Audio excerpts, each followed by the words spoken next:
I never made it, but I know what it takes. I'm motivated by a mix of emotion. Got my statement. Parábolas de Jesus. Talvez a característica mais distintiva do ensino de Jesus tenha sido seu emprego de parábolas. Desde o começo do seu ministério público até os últimos dias em Jerusalém, encontramos suas parábolas. Todo mundo gosta de uma boa história. Jesus criou histórias de cenas familiares e de ideias que revelam verdades sobre a natureza de Deus, oração, valores espirituais, administração de bens, julgamento e do reino de Deus. Ele usou parábolas como um recurso didático com seus discípulos, com os líderes religiosos adversários e com as pessoas comuns. De todas as parábolas de Jesus, apresento aqui algumas delas, para que possamos tirar grandes lições. Olá, tudo bem? Chegamos agora ao 9º vídeo consecutivo da série Jesus Cristo. No vídeo de hoje quero trazer para você as encantadoras parábolas de Jesus, grandes ensinamentos do nosso Senhor Jesus Cristo. Jesus utiliza parábolas para transmitir ensinamentos profundos. A despeito disso, a maioria delas sempre é marcada pela simplicidade e brevidade. Outras delas são longas, como acontece com as parábolas dos talentos, filho pródigo, semeador. As parábolas de Jesus são sempre tiradas da realidade do mundo cultural e social em que ele vivia, contadas com o propósito de transmitir verdades espirituais. É importante observar que as parábolas de Jesus são compreendidas a partir do momento que existe disposição interior para compreender o próprio Mestre. Jesus ministrava suas mensagens com facilidade em todos os níveis sociais. Ele tinha conhecimento das mais diversas áreas sociais e sabia quais eram as suas necessidades. Jesus conhecia os fariseus e os peritos da lei. Por meio de suas parábolas, Jesus levou aos seus ouvintes a mensagem de salvação. Conclamava a se arrependerem e a crerem. Aos crentes desafiava-os a porem a fé em prática, exortando seus seguidores à vigilância. Quando seus discípulos tinham dificuldade para entender as parábolas, Jesus interpretava. A partir de agora, vamos caminhar em um vasto e profundo aprendizado, ensinado pelo maior mestre que a terra já teve, nosso Senhor Jesus Cristo. Acompanhe. Parábola do semeador, Mateus 13, de 1 a 23. Mais tarde, naquele mesmo dia, Jesus saiu de casa e sentou-se à beira-mar. Logo, uma grande multidão se juntou ao seu redor. Então ele entrou num barco, sentou-se e ensinou o povo que permanecia na praia. Jesus contou várias parábolas, como esta. Um lavrador saiu para semear. Enquanto espalhava as sementes pelo campo, algumas caíram à beira do caminho, e as aves vieram e as comeram. Outras sementes caíram em solo rochoso e, não havendo muita terra, germinaram rapidamente. Mas as plantas logo murcharam sob o calor do sol e secaram, pois não tinham raízes profundas. Outras sementes caíram entre espinhos que cresceram e sufocaram os brotos. Ainda outras caíram em solo fértil e produziram uma colheita 30, 60 e até 100 vezes maior que a quantidade semeada. Quem é capaz de ouvir, ouça com atenção. Os discípulos vieram e lhe perguntaram: por que o Senhor usa parábolas quando fala ao povo? Ele respondeu: a vocês é permitido entender os segredos do reino dos céus, mas a outros não, pois ao que tem, mais lhe será dado, e terá em grande quantidade. Mas do que nada tem, até o que tem lhe será tirado. É por isso que uso parábolas. Eles olham, mas não veem, escutam, mas não ouvem nem entendem. Cumpre-se deste modo a profecia de Isaías que diz: quando ouvirem o que digo, não entenderão. Quando virem o que faço, não compreenderão. Pois o coração deste povo está endurecido. Ouvem com dificuldade e têm os olhos fechados, de modo que seus olhos não veem e seus ouvidos não ouvem, e seu coração não entende e não se voltam para mim, nem permitem que eu os cure. Felizes, porém, são seus olhos, pois eles veem, e seus ouvidos, pois eles ouvem. Eu lhes digo a verdade: muitos profetas e justos desejaram ver o que vocês têm visto e ouvir o que vocês têm ouvido, mas não puderam. Agora ouçam a explicação da parábola sobre o lavrador que saiu a semear. As sementes que caíram à beira do caminho representam os que ouvem a mensagem sobre o reino e não a entendem. Então o maligno vem e arranca a semente que foi lançada em seu coração. As que caíram sobre o solo rochoso representam aqueles que ouvem a mensagem e, sem demora, a recebem com alegria. Contudo, uma vez que não têm raízes profundas, não duram muito. Assim que enfrentam problemas ou são perseguidos por causa da mensagem, cedo desanimam.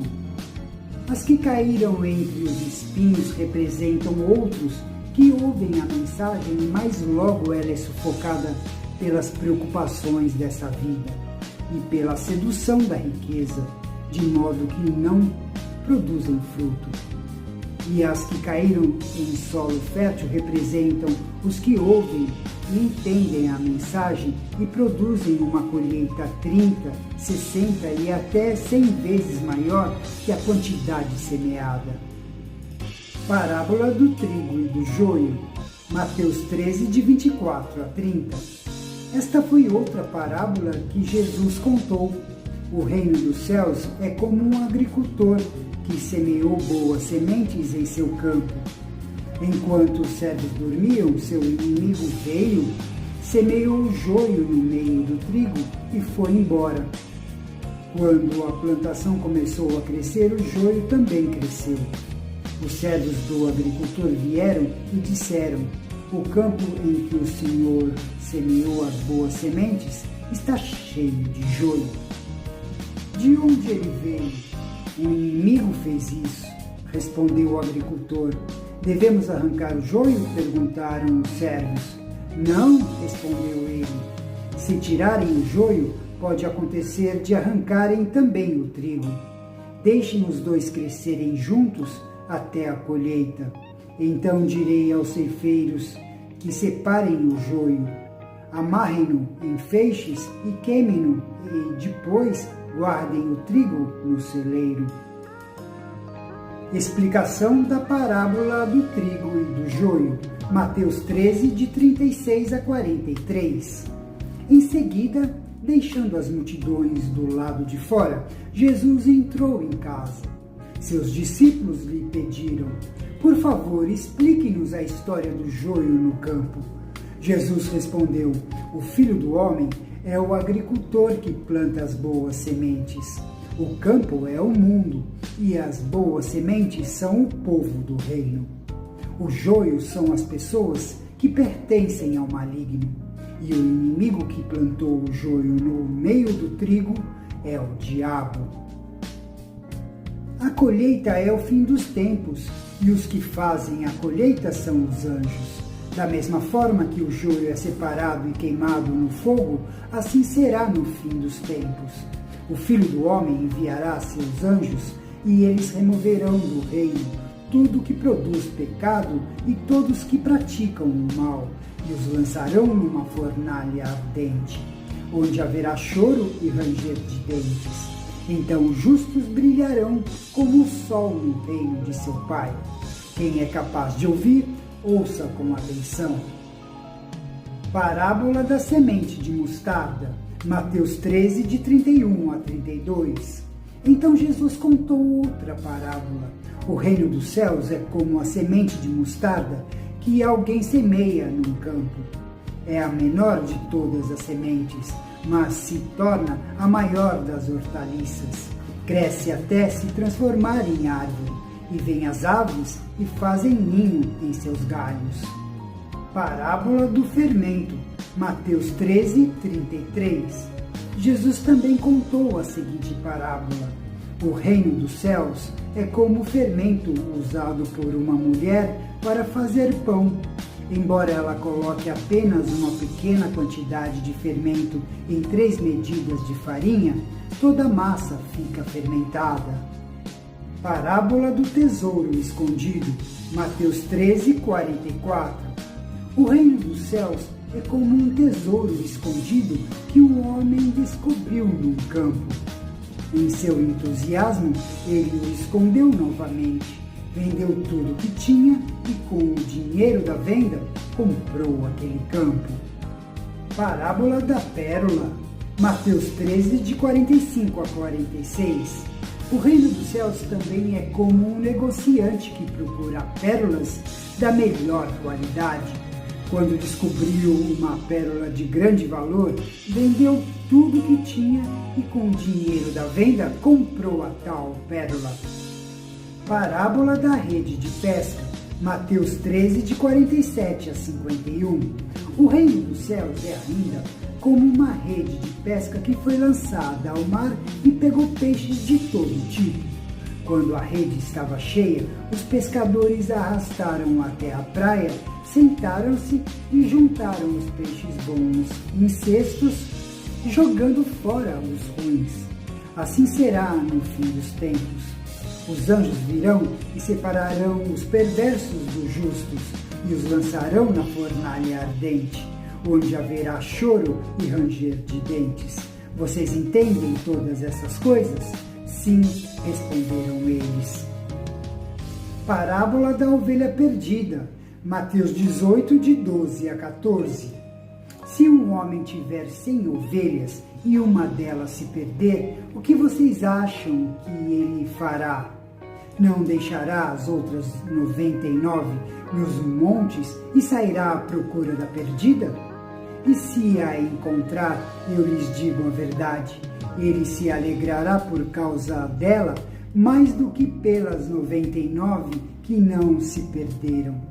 Da mesma forma, não é da vontade de meu Pai no céu que nenhum desses pequeninos se perca. Parábola sobre a importância do perdão, Mateus 18, de 21 a 35. Então Pedro se aproximou de Jesus e perguntou: Senhor, quantas vezes devo perdoar alguém que peca contra mim? 7 vezes? Jesus respondeu: não 7 vezes, mas 70 vezes 7.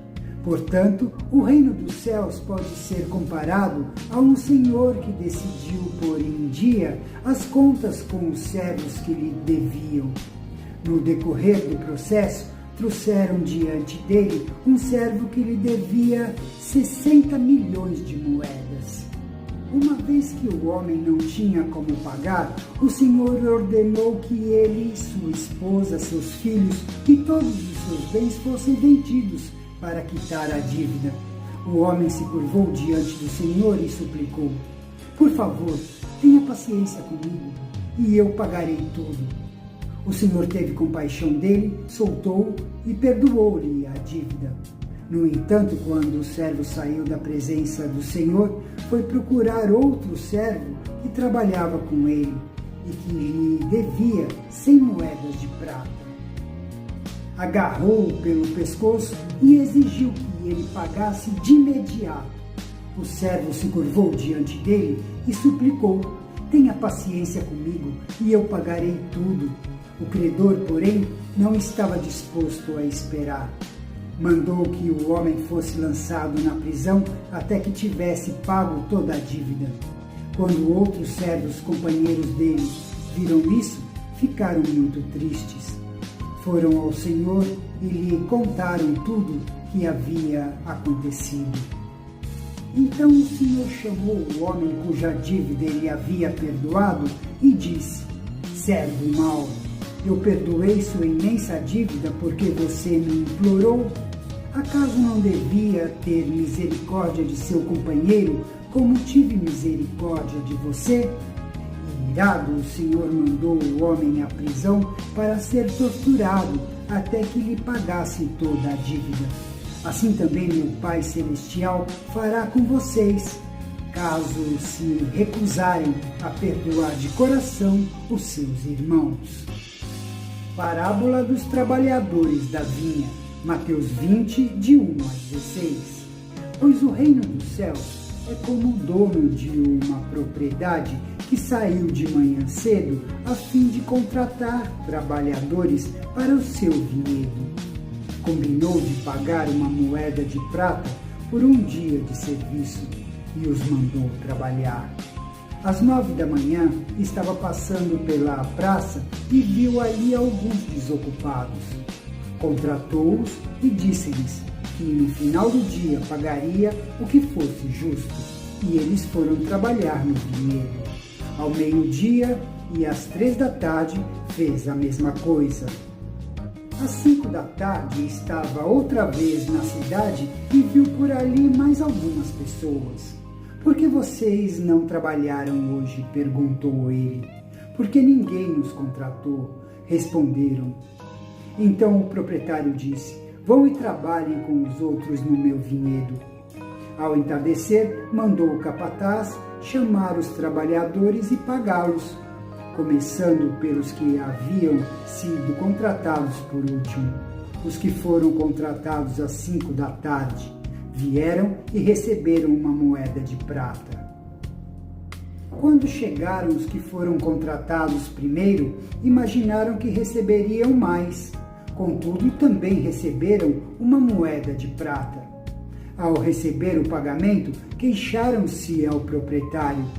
Aqueles trabalharam apenas 1 hora e, no entanto, o Senhor lhes pagou a mesma quantia que a nós, que trabalhamos o dia todo no calor intenso. O proprietário respondeu a um deles: amigo, não fui injusto. Você não concordou em trabalhar o dia inteiro por uma moeda de prata? Pegue o seu dinheiro e vá. Eu quis pagar ao último trabalhador o mesmo que paguei a você. É contra a lei eu fazer o que quero com o meu dinheiro? Ou você está com inveja porque fui bondoso com os outros? Assim os últimos serão os primeiros, e os primeiros serão os últimos. Parábola do banquete de casamento, Mateus 22, de 1 a 14. Jesus lhes contou outras parábolas. Disse ele: o reino dos céus pode ser ilustrado com a história de um rei que preparou um grande banquete de casamento para seu filho. Quando o banquete estava pronto, o rei enviou seus servos para avisar os convidados, mas todos se recusaram a vir. Então ele enviou outros servos para lhes dizer: já preparei o banquete, os bois e novilhos gordos foram abatidos, e tudo está pronto. Venham para a festa. Mas os convidados não lhes deram atenção e foram embora, um para sua fazenda, outro para seus negócios. Outros ainda agarraram os mensageiros e os insultaram e os mataram. O rei ficou furioso e enviou seu exército para destruir os assassinos e queimar a cidade deles. Disse a seus servos: o banquete de casamento está pronto e meus convidados não são dignos dessa honra. Agora saiam pelas esquinas e convidem todos que vocês encontrarem. Então os servos trouxeram todos que encontraram, tanto bons como maus, e o salão do banquete se encheu de convidados. Quando o rei entrou para recebê-los, notou um homem que não estava vestido de forma apropriada para um casamento e perguntou-lhe: amigo, como é que você se apresenta sem a roupa de casamento? O homem não teve o que responder. Então o rei disse: amarrem-lhe as mãos e os pés e lancem-no para fora, na escuridão onde haverá choro e ranger de dentes. Pois muitos são chamados, mas poucos são escolhidos. Parábola das 10 virgens, Mateus 25, de 1 a 13. Então o reino dos céus será como as 10 virgens, que pegaram suas lamparinas e saíram para encontrar-se com o noivo. 5 delas eram insensatas e 5 prudentes. As 5 insensatas não levaram óleo suficiente para as lamparinas, mas as outras 5 tiveram o bom senso de levar óleo de reserva. Como o noivo demorou a chegar, todas ficaram sonolentas e adormeceram. À meia-noite foram acordadas pelo grito: vejam, o noivo está chegando, saiam para recebê-lo. Todas as virgens se levantaram e prepararam suas lamparinas. Então as 5 insensatas pediram às outras: por favor, dê-nos um pouco de óleo, pois as nossas lamparinas estão se apagando. As outras, porém, responderam: não temos o suficiente para todas. Vão e comprem óleo para vocês. Quando estavam fora comprando óleo, o noivo chegou. Então as 5 que estavam preparadas entraram com ele no banquete de casamento e a porta foi trancada. Mais tarde, quando as outras 5 voltaram, ficaram do lado de fora chamando: Senhor, Senhor, abra-nos a porta. Mas ele respondeu: na verdade é que não as conheço. Portanto, vigiem, pois não sabem o dia nem a hora da volta. Parábola dos talentos, Mateus 25, de 14 a 30. O reino dos céus também pode ser ilustrado com a história de um homem que estava para fazer uma longa viagem. Ele reuniu seus servos e lhes confiou seu dinheiro, dividindo-o de forma proporcional à capacidade deles. Ao primeiro entregou 5 talentos, ao segundo 2 talentos, ao último 1 talento. Então foi viajar. O servo que recebeu 5 talentos começou a investir o dinheiro e ganhou outros 5. O servo que recebeu 2 talentos também se pôs a trabalhar e ganhou outros 2. Mas o servo que recebeu 1 talento cavou um buraco no chão e ali escondeu o dinheiro de seu senhor. Depois de muito tempo, o senhor voltou de viagem e o chamou para prestarem contas de como haviam usado o dinheiro. O servo ao qual ele havia confiado 5 talentos se apresentou com mais 5. O senhor me deu 5 talentos para investir e eu ganhei mais 5. O senhor disse: muito bem, meu servo bom e fiel. Você foi fiel na administração dessa quantia pequena e agora lhe darei muitas outras responsabilidades. Venha celebrar comigo. O servo que havia recebido 2 talentos se apresentou e disse: o senhor me deu 2 talentos para investir e eu ganhei mais 2.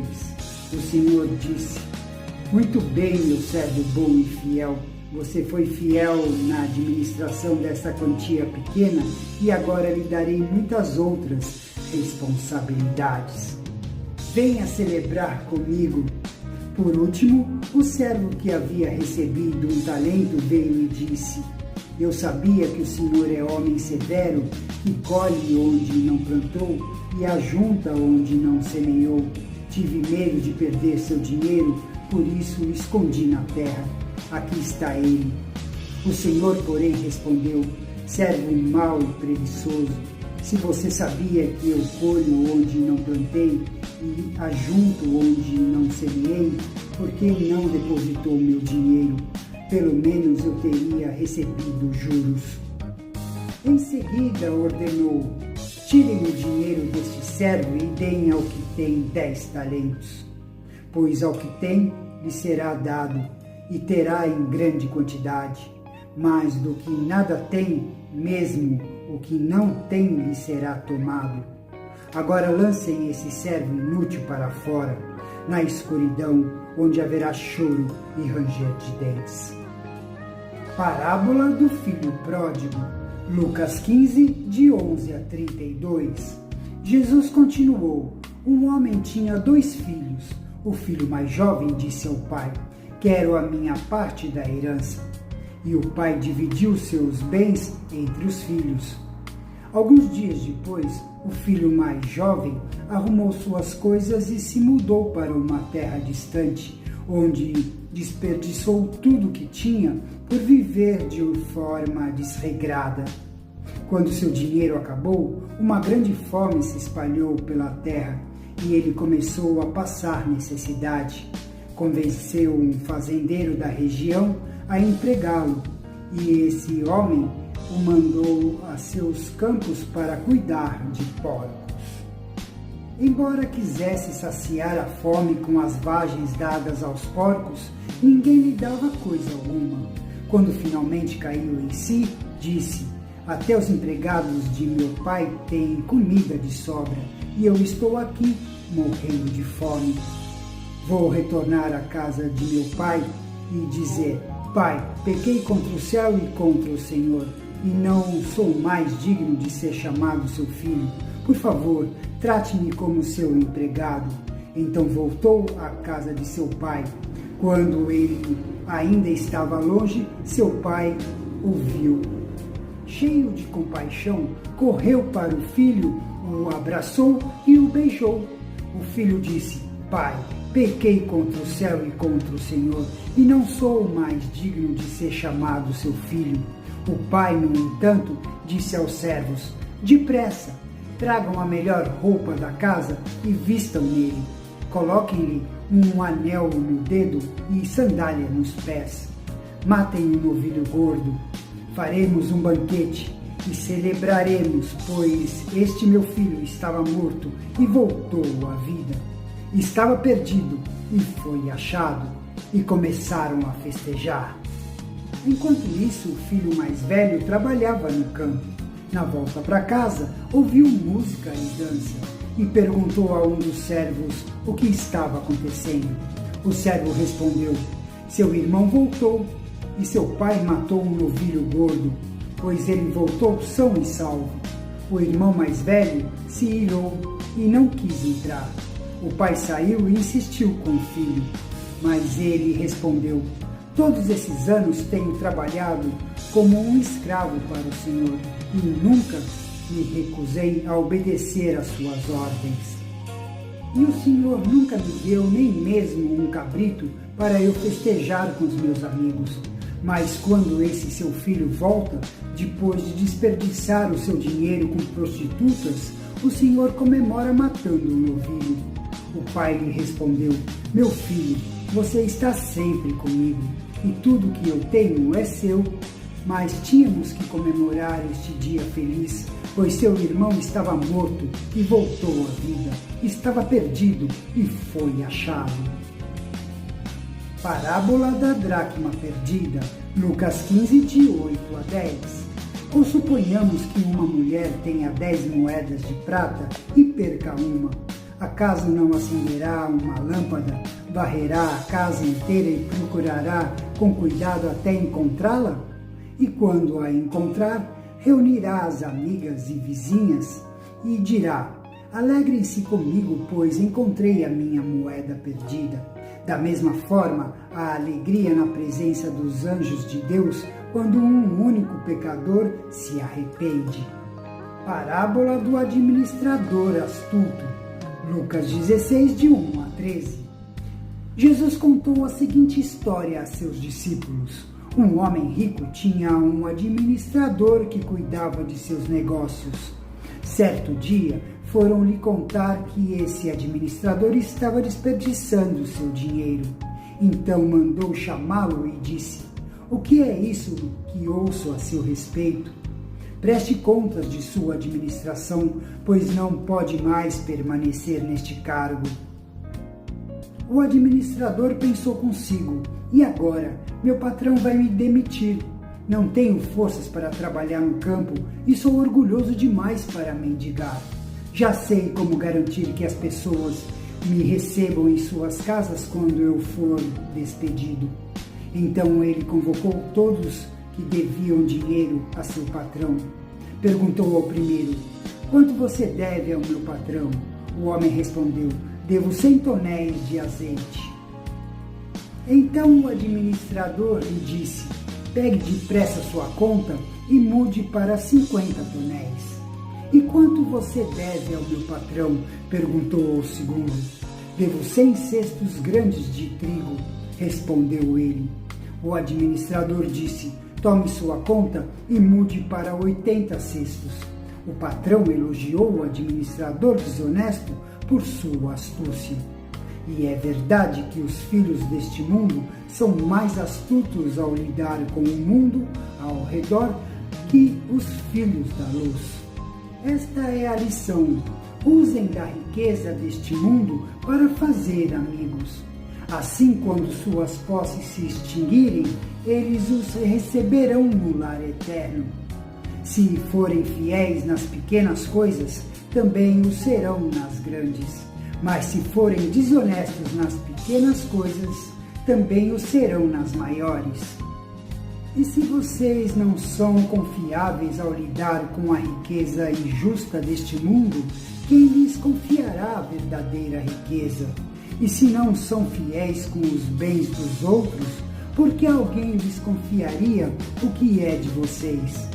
Ninguém pode servir a dois senhores, pois odiará um e amará o outro. Será dedicado a um e desprezará o outro. Vocês não podem servir a Deus e ao dinheiro. As parábolas de Jesus, construções de histórias que nos trazem grandes ensinamentos espirituais. Só uma pessoa foi capaz de criar tão belas passagens, com ensinos tão profundos. Jesus, que conhece tão bem o coração do ser humano. Oro a Deus para que o Espírito Santo desvende ao seu coração o correto entendimento destes ensinos que acabamos de acompanhar. Por hoje é só, vou ficando por aqui. Encontro você no nosso próximo vídeo. Até lá!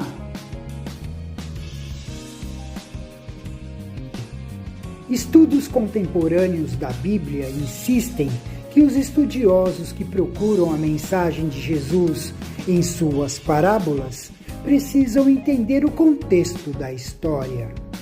Também é importante compreender que a parábola, via de regra, tem uma lição importante a ensinar. Interpretar as parábolas como alegoria não é nem apropriado nem exato. Quem estuda as Escrituras deve procurar uma lição principal em cada parábola. A reputação de Cristo como um grande mestre certamente vem da substância e do conteúdo de suas lições, inspiradas e verazes. Quando pensamos na forma singular dessas lições por meio de parábolas, chegamos rapidamente à conclusão mantida há séculos sobre o ensino de Jesus.